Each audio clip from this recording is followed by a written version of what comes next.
Malam ini, temani aku lagi. Pukul 12 malam, pintu pos satpam terbuka dan dia masuk. Bahunya yang lebar memenuhi ruangan sempit itu dan dada bidangnya yang terbalut setelan jas menyentuh punggungku. Aroma parfum pria menyentuh ujung hidungku. Dan kehangatan tubuh yang kurasakan untuk pertama kalinya dalam 12 tahun seakan membuat napasku berhenti. Saya akan beri Anda 50 juta rupiah sebulan. Suara rendah itu berbisik di telingaku. Malam itu, semua batasan antara seorang satpam berusia 54 tahun dan seorang pemilik gedung berusia 63 tahun runtuh. Aku tak pernah bermimpi akan merasakan perasaan seperti ini lagi di usiaku. Mulai sekarang, aku akan menceritakan kisah yang tak pernah bisa kuceritakan pada siapapun. Namaku Dewi Suryani, 54 tahun. Sudah 12 tahun aku bercerai, aku membesarkan seorang putra sendirian, melakukan segala macam pekerjaan. Mulai dari bekerja di warung makan hingga pabrik. Baru setelah putraku mandiri, aku bisa mencari pekerjaan yang sedikit lebih nyaman satpam malam di sebuah gedung apartemen dengan gaji 6 juta rupiah sebulan. Pekerjaanku hanyalah menatap layar CCTV sepanjang malam. Sudah sebulan aku bekerja di gedung ini. Saat serah, terima tugas dengan satpam shift siang, ada satu hal yang dia katakan, soal pemilik gedung. Tidak usah dipikirkan, dia tidak pernah menampakkan wajahnya di sini. Justru itu membuatku nyaman dari pukul 10 malam hingga 6 pagi. Aku hanya perlu duduk sendirian tanpa ada yang mencari. Sesekali hanya ada kurir paket yang mampir. Atau penghuni yang pulang larut malam dan hanya mengangguk sekilas. Malam itu pun sama seperti biasanya. Jam sudah lewat tengah malam dan lobi benar-benar kosong. Saat aku hendak membuat secangkir kopi, seseorang tertangkap di layar CCTV. Seorang pria berjas sedang berjalan masuk ke lobi. Siapa orang ini jam segini? Apa ada penghuni yang biasa pulang selarut ini? Aku mencoba mengingat-ingat, aku membuka pintu pos satpam dan keluar. Maaf, Pak, kalau boleh tahu, Bapak tinggal di unit nomor berapa? Pria itu berhenti melangkah dan menatapku. Dia tinggi, bahunya lebar dan punggungnya tegap. Meski usianya terlihat tidak muda lagi. Posturnya seperti anak muda. Saya, Baskara Adijaya, pemilik gedung ini. Suaranya rendah dan tegas. Mendengar kata pemilik gedung, tanpa sadar punggungku ikut menjadi tegap. Oh, mohon maaf, Pak. Saya tidak tahu kalau Bapak adalah pemiliknya. Tidak apa-apa, justru saya yang aneh. Berkeliaran malam-malam begini. Dia tersenyum singkat. Wajahnya yang tersenyum membuatnya terlihat sedikit lebih ramah. Dikatakan usianya 63 tahun. Tapi aku akan percaya jika ada yang bilang dia baru awal 50-an, patroli berjalan lancar. Iya, Pak, saya berpatroli setiap 2 jam sekali. Bagus, kerja yang bagus. Setelah mengucapkan itu, dia berjalan ke arah lift, melihat punggungnya. Tiba-tiba aku penasaran, kenapa dia berkeliling gedung selarut ini. Beberapa hari kemudian, aku bertanya pada satpam shift siang, Pak Baskara pernah datang malam-malam baru dengar? Tapi aku pernah dengar dia punya insomnia. Katanya sih, karena tidak bisa tidur, dia suka jalan-jalan sendirian. Kata insomnia itu terus terngiang di telingaku. Aku membayangkan seorang miliarder dengan aset triliunan rupiah yang tidak bisa tidur dan harus berkelana setiap malam. Uang yang banyak pun tidak bisa membeli tidur nyenyak. Begitulah pikirku. Malam itu, hingga lewat tengah malam, Hami Akum Ino. Dia tidak muncul. Hari berikutnya, dan hari berikutnya lagi juga sama. Seharusnya bukan urusanku. Tapi entah kenapa mataku terus tertuju pada layar CCTV. Saat itu aku belum tahu bahwa pria inilah yang akan membangunkan tidur panjangku selama 12 tahun, seminggu berlalu. Selama itu, Pak Baskara tidak pernah muncul sekalipun. Seharusnya bukan urusanku. Tapi setiap pukul 12 malam, tanpa sadar, aku selalu memeriksa layar CCTV. Apa yang kau harapkan? Dewi, aku memarahi diriku sendiri. Tapi mataku terus melirik ke arah lobi. Malam itu pun sama. Jam sudah lewat tengah malam dan aku hendak membuat secangkir kopi. Pintu pos satpam terbuka, minum kopi malam-malam. Ya, Pak Baskara berdiri di sana. Di satu tangannya ada 2 cangkir kopi kertas. Tanpa sadar, aku langsung berdiri dari kursiku. Pak Baskara, ada apa jam segini? Tidak bisa tidur? Jadi saya keluar. Lalu saya lihat lampu di pos satpam masih menyala. Dia menyodorkan 1 cangkir kertas. Minumlah yang hangat. Kopi dari minimarket. Terima kasih. Saat aku menerimanya, baru kusadari betapa sempitnya pos satpam ini.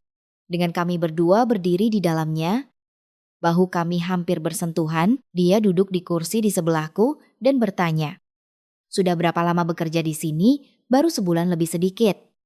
"Pak, tidak lelah sendirian semalaman? Tidak apa-apa?"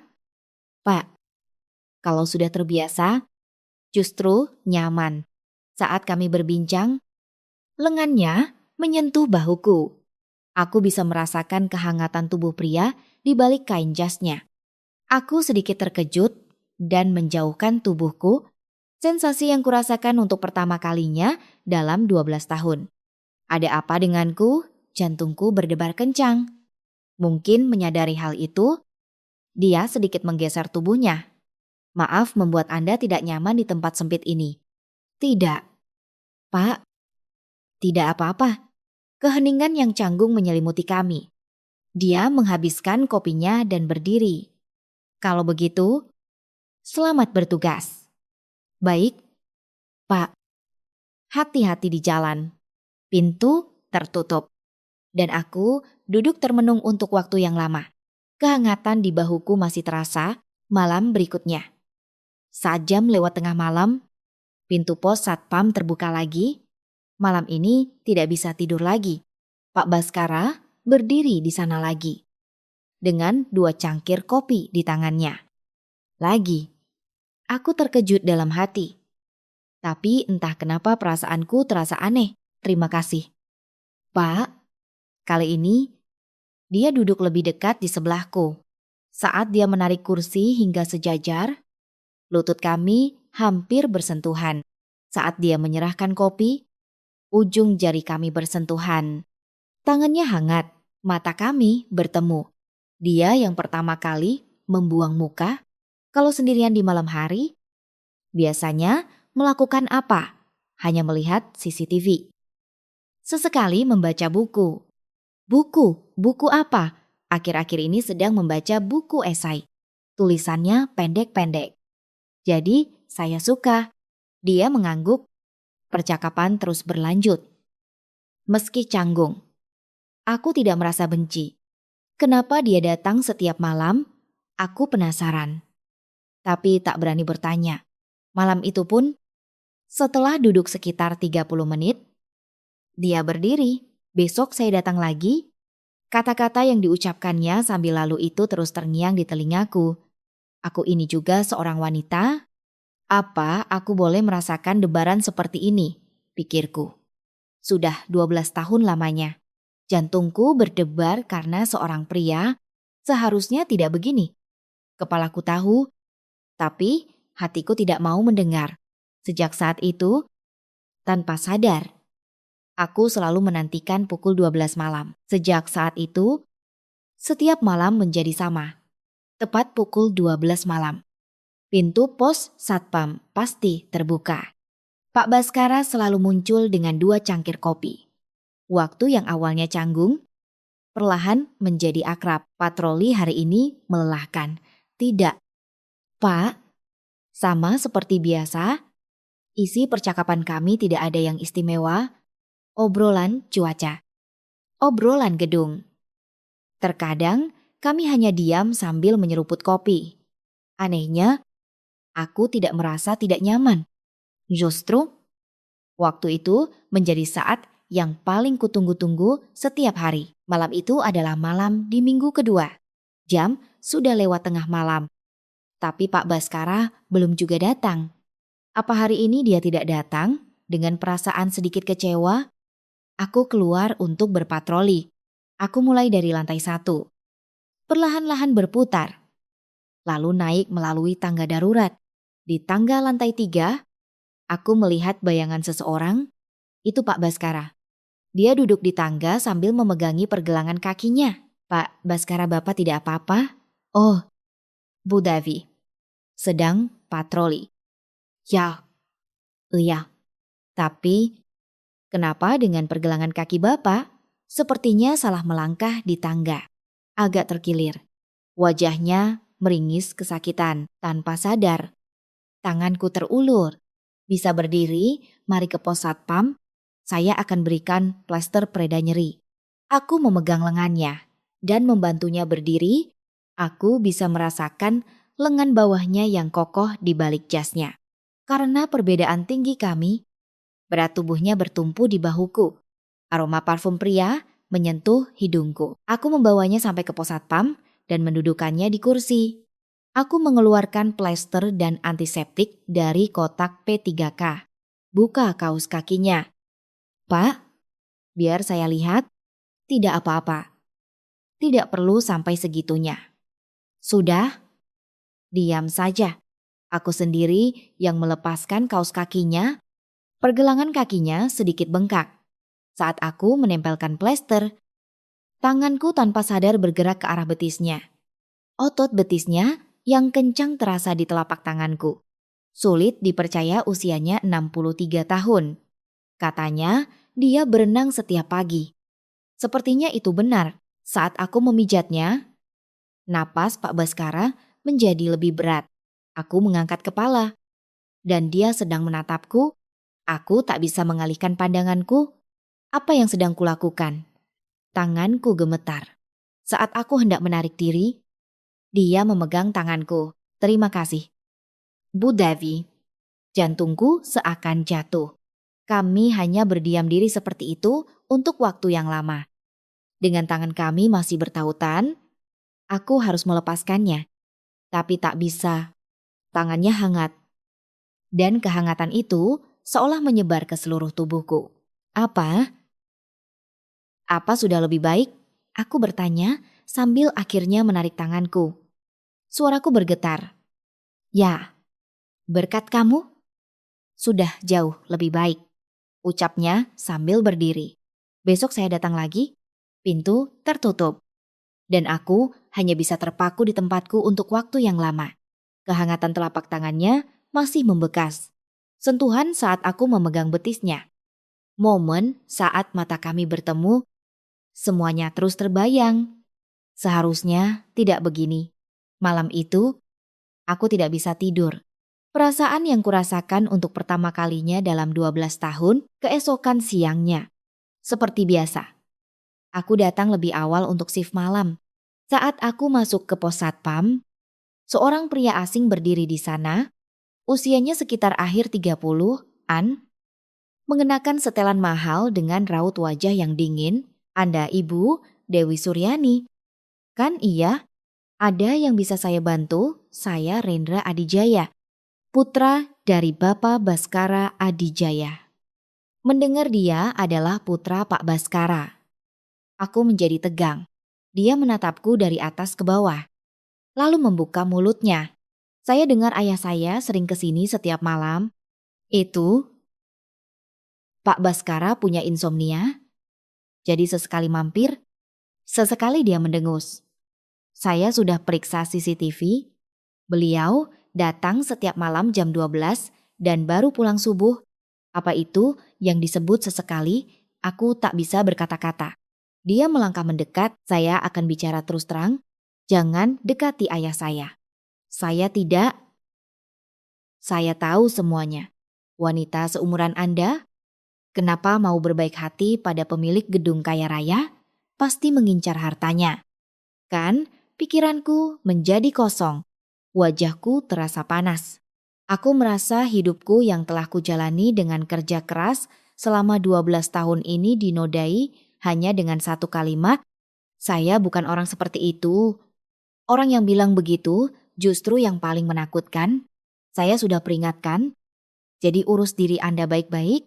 Dia berbalik dan pergi. Setelah pintu pos satpam tertutup, barulah kakiku terasa lemas. Aku terduduk lemas di kursi. Apa salahku? Aku merasa sangat sedih hingga air mataku menetes. Malam itu, pukul 12. Pintu pos satpam terbuka. Pak Baskara masuk, tapi dia berbeda dari biasanya. Wajahnya kaku dan terlihat lelah. "Devi, kudengar Rendra datang tadi siang. Bagaimana dia tahu? Anak itu meneleponku. Dia juga memarahiku. Aku tak bisa berkata apa-apa." Dia menghela napas. "Mau naik ke atap? Aku ingin mencari angin." Kami naik ke atap bersama. Angin malam terasa dingin. Lampu-lampu kota Jakarta terlihat di kejauhan. Pak Baskara bersandar di pagar dan berkata, "Aku tahu apa yang Rendra katakan. Maafkan aku."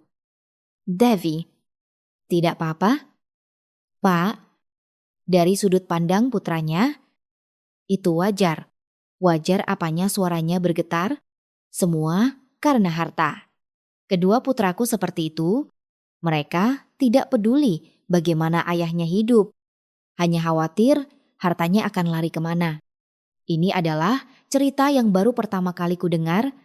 Punggung miliarder itu terlihat begitu kesepian. Sudah 5 tahun sejak istriku meninggal.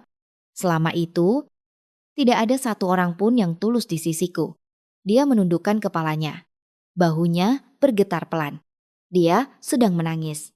Untuk pertama kalinya, aku merasa kasihan pada pria ini. Tanpa sadar, tanganku terulur. Aku memegang tangannya erat. Perasaan saya tulus. "Pak." Dia mengangkat kepalanya dan menatapku. Sudut matanya basah. "Benarkah? Iya. Saya tidak tertarik dengan harta Bapak. Saya hanya tidak benci saat Bapak datang berkunjung setiap malam. Kami berdiri seperti itu untuk waktu yang lama. Tangan kami masih bertautan. Angin malam berhembus, tapi tidak terasa dingin. Tangannya hangat, dan kehangatan itu seolah meresap jauh ke dalam hatiku. Terima kasih, Devi." Dia menggenggam tanganku lebih erat. Malam itu, sesuatu di antara kami telah dimulai. Meskipun aku tahu kami berada di depan garis yang seharusnya tidak kami lewati. Sejak hari itu, hubungan kami berubah. Pertemuan pukul 12 malam masih sama, tapi tatapan mata kami berbeda. Setiap kali tangan kami bersentuhan, aku menjadi sadar. Dan keheningan di sela-sela percakapan tidak lagi terasa canggung. Seperti sepasang kekasih yang telah lama bersama, malam itu adalah malam keempat sejak kami berpegangan tangan di atap. Pak Baskara datang lebih awal dari biasanya, sekitar pukul 11:30 malam. Saat dia membuka pintu pos satpam dan masuk, ekspresinya serius. "Devi, ada yang ingin kubicarakan?" "Iya, Pak." "Silakan." Dia berdiri di depanku, lebih dekat dari biasanya. Jantungku mulai berdebar kencang. "Terus terang saja, aku suka kamu, Devi. Aku tak percaya dengan apa yang kudengar." Dia melanjutkan, "Sebenarnya aku sudah memperhatikanmu sejak hari pertama.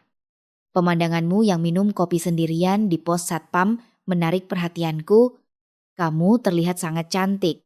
"Pak, saya hanya seorang satpam." "Aku tahu, tapi itu tidak masalah." Dia melangkah lebih dekat. Jarak kami begitu dekat hingga ujung hidung kami hampir bersentuhan.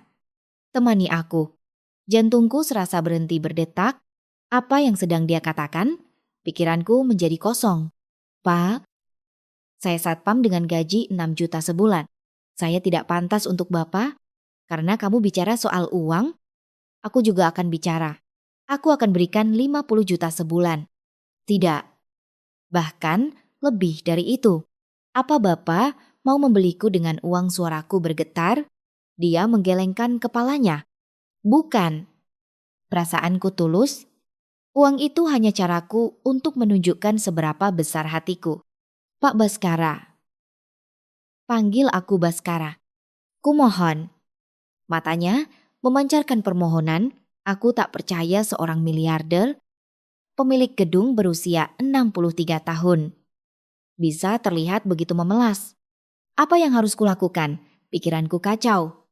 Peringatan putranya, perbedaan di antara kami, dan 12 tahun hidupku yang sendirian. Semuanya terlintas di benakku. Anehnya, aku tak bisa menolaknya. Saya tidak butuh uang. Kata-kata itu keluar dari mulutku. Saya hanya ingin berada di sisi Mas Baskara. Aku juga. Dia menarikku ke dalam pelukannya. Lampu pos satpam padam. Kami duduk berdampingan di sofa sempit. Dalam kegelapan, hanya suara napasnya yang terdengar. Dia menangkup wajahku. Tangannya besar. Telapak tangannya yang hangat menyentuh pipiku. Membuatku ingin menangis. Sudah 12 tahun tangan seorang pria tidak menyentuh wajahku. Bibirnya mendekat. Awalnya lembut, tapi lama-kelamaan menjadi lebih kasar. Napasku menjadi terengah-engah dan seluruh tubuhku terasa panas. Tanganku yang membuka kancing jasnya gemetar saat kancing kemejanya terbuka. Dada bidangnya terlihat sulit dipercaya, usianya 63 tahun. Katanya dia berenang setiap pagi. Itu benar-benar nyata. Dia pun mulai menyentuh pakaianku. Aku harus berhenti. Tapi tak bisa. Tubuhku yang telah kering selama 12 tahun seolah hidup kembali. Kami menjadi satu sepenuhnya. Ternyata aku sudah lupa sensasi seperti ini. Air mataku mengalir. Aku terkejut dengan staminanya. Dia tidak berhenti. Semalaman. Benar-benar luar biasa. Tanpa sadar, kata-kata itu keluar. Dia tertawa rendah. Penantian 12 tahun ini tidak sia-sia. Ya, hingga fajar menyingsing. Kami bersama di sofa sempit pos satpam, berbagi kehangatan tubuh masing-masing. Saat matahari terbit, dia berbisik, "Terima kasih, Devi. Sepertinya aku bisa tidur nyenyak setelah 5 tahun." Kata-kata itu membuat hatiku sesak. Malam itu, untuk pertama kalinya dalam 12 tahun, aku kembali menjadi seorang wanita. Dan malam itu bukanlah akhir. Sejak saat itu, kami bertemu setiap malam, tepat pukul 12 malam. Pintu pos satpam pasti terbuka. Bukan lagi 2 cangkir kopi, melainkan kedua lengannya yang memelukku 3-4 kali seminggu. Kami menghabiskan malam bersama di pos satpam, di atap. Itu adalah waktu kami berdua. Suatu malam di bulan ketiga, kami duduk berdampingan di atap, memandangi gemerlap lampu Jakarta. Mas Baskara merangkul bahuku dan berkata, "Berkat kamu, Devi, insomniaku sembuh." Benarkah ya? Untuk pertama kalinya dalam 5 tahun, aku bisa tidur nyenyak. Mungkin karena memikirkanmu membuat hatiku tenang, hatiku terasa hangat. Saat aku menoleh, wajahnya sudah dekat. Bibir kami bertemu. Awalnya ringan, lalu semakin dalam. "Aku cinta kamu, Devi." Kata-kata yang baru pertama kali ku dengar, jantungku serasa berhenti. Aku juga, Mas Baskara. Kami saling memeluk erat. Angin malam berhembus, tapi tidak terasa dingin. Karena pelukannya hangat, aku tak pernah bermimpi akan mengalami cinta seperti ini di usiaku. Kami sangat cocok. Staminanya selalu membuatku terkejut. Sulit dipercaya usianya 63 tahun. Semalaman bersama pun dia tak kenal lelah. Lebih hebat dari anak muda. Kataku bercanda. Dan dia tertawa. "Itu karena kamu, aku jadi punya alasan untuk ingin hidup seperti ini. Aku bahagia. Setiap malam terasa seperti mimpi. Tapi Waktu yang damai itu tidak bertahan lama. Suatu subuh, sekitar pukul 2 pagi, kami sedang dalam perjalanan turun dari atap kembali ke pos satpam. Saat Mas Baskara sedang mengancingkan kemejanya, lampu lobi tiba-tiba menyala. Ayah itu suara Rendra. Putranya, napasku tercekat. Mas Baskara memegang tanganku dan mendorongku masuk ke dalam pos satpam. Sembunyi. Jangan keluar sampai aku pergi. Aku meringkuk di toilet sempit di dalam pos satpam. Jantungku serasa mau meledak. Aku bisa mendengar percakapan mereka di balik pintu. Jam segini ayah di sini tidak bisa tidur. Jadi ayah patroli. Bukannya itu tugas satpam, ini gedungku. Memangnya aku tidak boleh berpatroli ayah. Aku dengar ayah sering kesini setiap malam. Bukan karena perempuan itu. Kan, Rendra? Cukup, aku sudah periksa semua CCTV.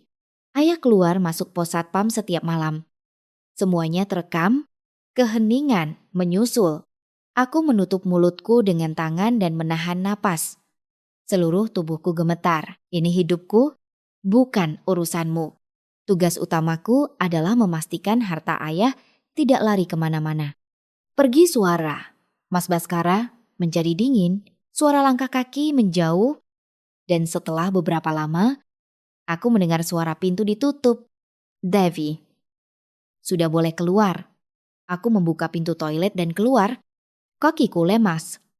Mas Baskara memelukku. Maaf, kamu pasti kaget. Tidak apa-apa, padahal aku tidak baik-baik saja. Tanganku masih gemetar. Bagaimana kalau kita ketahuan? Mas, aku akan melindungimu. Jangan khawatir. Aku ingin mempercayai kata-katanya. Tapi di sudut hatiku, kecemasan mulai tumbuh. Sampai kapan hubungan ini bisa bertahan? Memikirkannya saja sudah membuatku takut. Malam itu, setelah Mas Baskara pergi, aku menatap keluar jendela untuk waktu yang lama. Saat itu, aku sudah merasa waktu kami tidak akan lama lagi. Seminggu kemudian, di siang hari, Rendra datang lagi. Kali ini, dia membawa sebuah amplop dokumen. Dia meletakkannya dengan keras di atas meja pos satpam dan berkata, Anda harus pergi paling lambat akhir bulan ini. Maksud Anda, saya sudah mencetak semua rekaman CCTV. Ayah keluar masuk pos satpam setiap malam. Berduaan, di atap. Semuanya. Saya bisa menuntut Anda dengan ini. Pikiranku menjadi kosong. Dia melanjutkan dengan dingin. Kalau Anda pergi baik-baik, saya akan lupakan semuanya. Saya bahkan akan berikan pesangon 1 bulan gaji. Aku tak bisa menjawab. Dia berbalik dan pergi. Saat aku membuka amplop, di dalamnya ada surat pengunduran diri dan surat perjanjian. Malam itu, aku menulis surat pengunduran diriku. Pukul 12 malam tiba, pintu pos satpam terbuka dan Mas Baskara masuk. Melihat ekspresiku, wajahnya menegang. Ada apa? Aku menyodorkan surat pengunduran diriku. Dia membacanya, lalu menggelengkan kepala. Apa ini? Tidak boleh. Mas, jangan sampai hubunganmu dengan keluarga semakin renggang. Karenaku, Rendra bilang apa? Aku akan menghentikannya. Tidak bisa. Putramu punya semua rekaman CCTV. Mas Baskara memegang tanganku. Tangannya gemetar. Tetap saja, tidak boleh. Jangan pergi. Kita harus mengakhirinya di sini. Saat mengatakan itu, tenggorokanku tercekat. Air mataku mulai menggenang. Hidup kita berbeda. Aku hanya satpam dengan gaji 6 juta. Dan Mas adalah miliarder. Sejak awal kita memang tidak cocok. Devi, 3 bulan ini sudah cukup. Berkat Mas Baskara. Aku bahagia. Sungguh. Mas Baskara mengeluarkan sesuatu dari sakunya. Sebuah cek, kulihat angkanya. 1 miliar rupiah. Terima ini, untuk memulai hidup baru, aku menggelengkan kepala. Tidak perlu.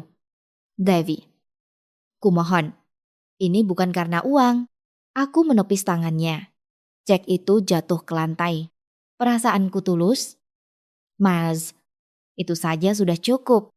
Mas Baskara menarikku ke dalam pelukannya. Erat sekali. Sampai terasa sakit. Aku bisa merasakan dia tak mau melepaskanku. Aku pun membalas pelukannya. Untuk waktu yang sangat lama, aku tidak akan melupakanmu. Devi, aku juga. Air mataku mengalir. Tak bisa kuhentikan. Aku tidak tahu sudah berapa lama kami berpelukan seperti itu. Baru saat fajar menyingsing, dia melepaskan tubuhnya. Untuk terakhir kalinya, dia menangkup wajahku dengan kedua tangannya dan mencium keningku. Hiduplah dengan bahagia. Setelah mengucapkan itu, dia membuka pintu dan pergi. Punggungnya menghilang. Dan aku tinggal sendirian di pos satpam. Cek yang tergeletak di lantai menarik perhatianku. Aku memungutnya dan memasukkannya ke dalam tas. Aku tak bisa meninggalkannya begitu saja. Begitulah. Pukul 12 malam, selama 3 bulan itu berakhir. 1 tahun berlalu, aku bekerja sebagai satpam malam di apartemen lain. Gajinya hampir sama, pekerjaannya pun sama. Menatap layar CCTV dari pukul 10 malam hingga 6 pagi. Yang berbeda adalah pukul 12 malam tidak lagi membuatku berdebar. Pada jam itu, sesekali aku teringat masa itu, pria yang membuka pintu dengan 2 cangkir kopi, momen saat bahu kami bersentuhan di pos satpam sempit, malam saat kami berpegangan tangan di atap, dan fajar terakhir saat kami berpelukan. Aku tidak pernah menghubunginya, nomor teleponnya pun sudah kuhapus. Kupikir itu yang terbaik untuk kami berdua. Suatu malam, setelah selesai patroli, aku kembali ke pos satpam dan menyalakan TV. Saluran berita, penyiar berita berkata, berita selanjutnya, Bapak Baskara Adijaya menjadi sorotan setelah mendirikan sebuah yayasan sosial. Wajah Mas Baskara muncul di layar. Dia mengenakan jas dan berdiri di depan para wartawan. Wajahnya terlihat lebih cerah dari setahun yang lalu. Pak Baskara, apa yang menjadi latar belakang pendirian yayasan ini? Seorang wartawan bertanya. Mas Baskara memegang mikrofon dan menjawab, saya menderita insomnia selama 5 tahun. Tapi setahun yang lalu, saya sembuh. Ada seseorang yang membuat saya hidup kembali. Berkat orang itu, saya mulai melihat dunia dengan cara yang berbeda. Hatiku terasa sesak. Mungkinkah itu aku? Tentu saja tidak. Ini hanya perasaanku saja. Aku mematikan TV dan menghela napas. Tiba-tiba aku teringat ada surat yang datang ke rumah. Sebuah amplop surat. Aku teringat, aku lupa membukanya karena terburu-buru berangkat kerja. Tanganku gemetar. Aku membuka amplop itu untuk Dewi. Maaf, tidak menghubungimu selama setahun. Sesuai janji. Aku mencoba untuk menyelesaikan semuanya dengan baik, tapi aku terus memikirkanmu. Setiap pukul 12 malam, aku ingin sekali membuka pintu pos satpam itu. Berkat kamu, aku ingin hidup lagi. Akhir-akhir ini aku juga bisa tidur nyenyak. Terima kasih, Devi. Dan aku masih mencintaimu. Baskara, air mataku mengalir. Tak bisa kuhentikan. Aku memeluk surat itu erat di dadaku. Aku juga, Mas, aku juga masih. Saat itu, pintu pos satpam terbuka. Aroma kopi yang akrab menyentuh hidungku. Aku mengangkat kepala. Malam ini, saya tidak bisa tidur lagi. Dia berdiri di sana, dengan 2 cangkir kopi di tangannya. Aku tak bisa berkata apa-apa. Aku hanya tersenyum. Air mataku mengalir, tapi aku tersenyum. Pukul 12 malam. Pintu itu terbuka lagi. Setelah 1 tahun,